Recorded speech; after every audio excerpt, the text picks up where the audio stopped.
Our trip to Malmaison was a sad and silent one.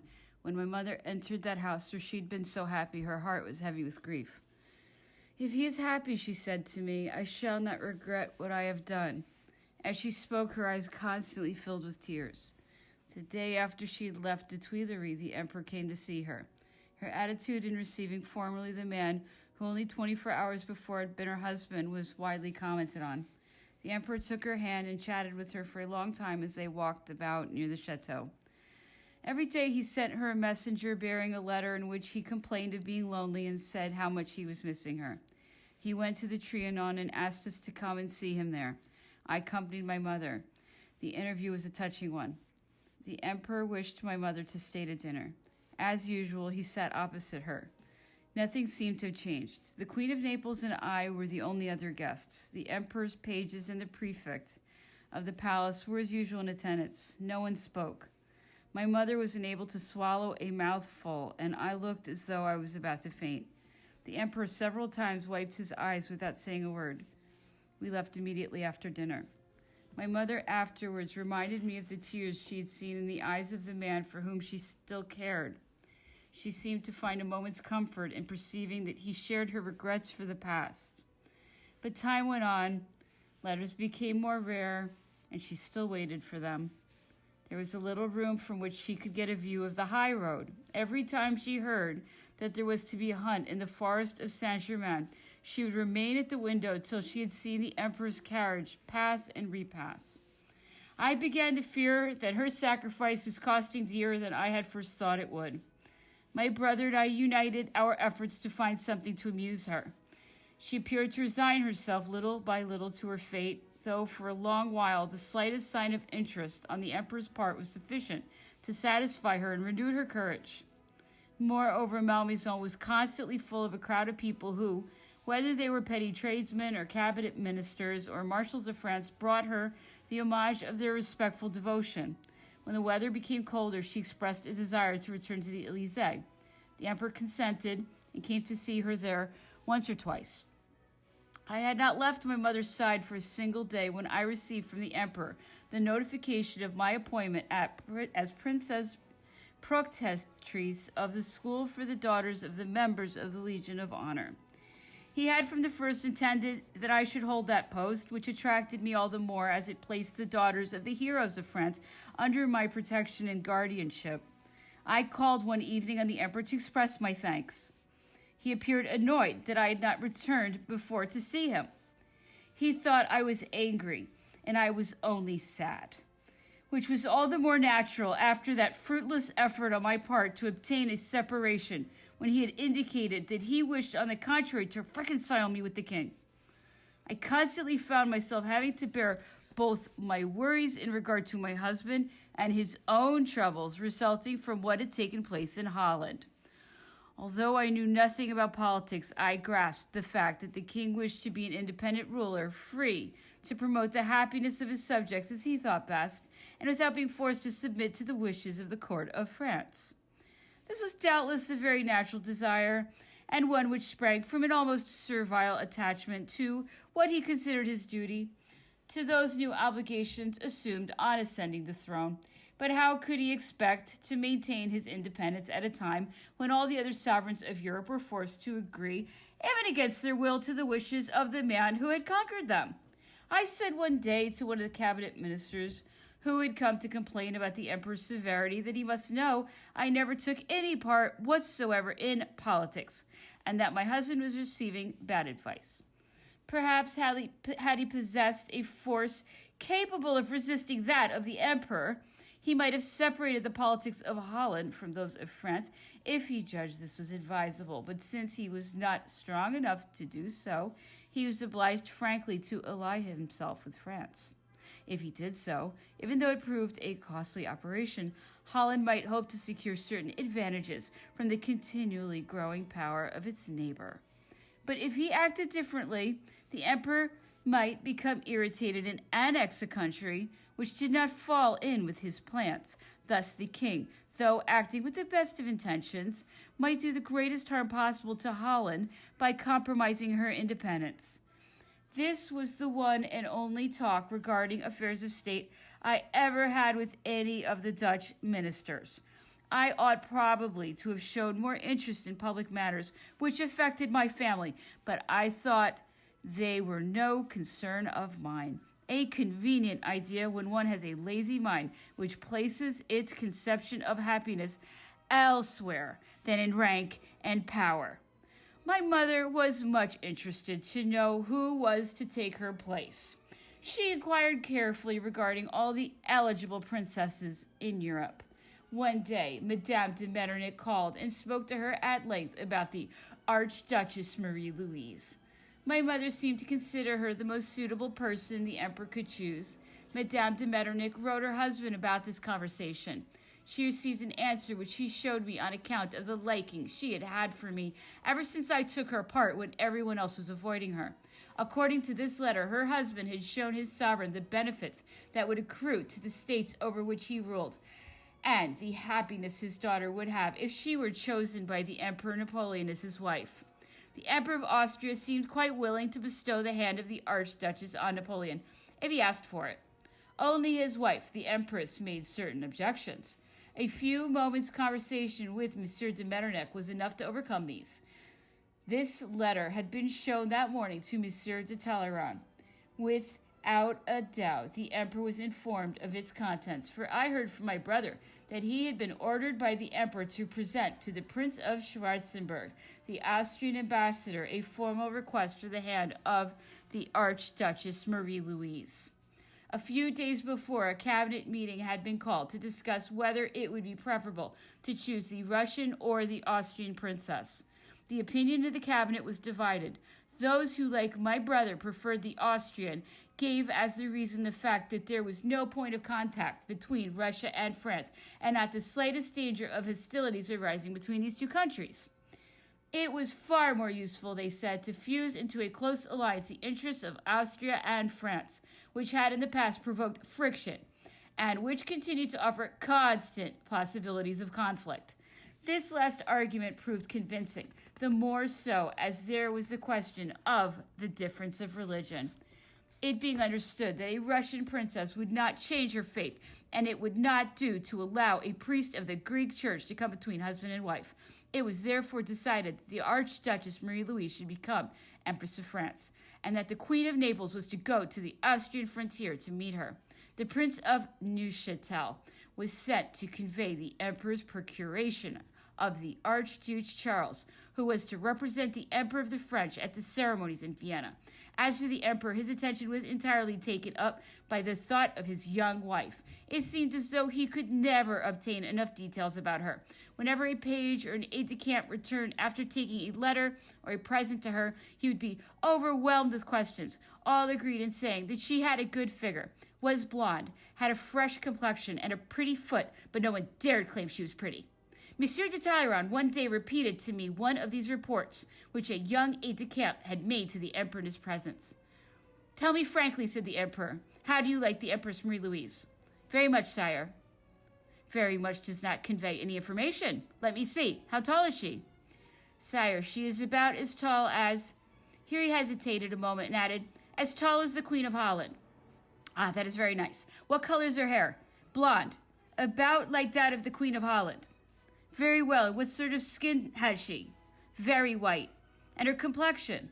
"Very clear, like that of the Queen of Holland." "She looks like the Queen of Holland, does she?" "No, sire, she does not. And yet, as regards everything you told me, I answer truthfully." The Emperor dismissed him, shook his head, and said, "I have trouble making them say a word. I know that my wife must be very homely, for not one of these wretches has been able to say that she is pretty. Well, as long as she is good-natured and bears me many sons, I shall love her as though she were the most beautiful woman on earth." The choice of a chief lady-waiting for the new empress was a question that caused much talk among all the courtiers. She had to be a woman of absolutely irreproachable character. All the members of the oldest families of the Faubourg Saint-Germain claimed this position, which belonged to them by right. They declared the niece of the unfortunate Queen of France, Marie Antoinette, could have as her close attendant only someone who had served the cause of her aunt.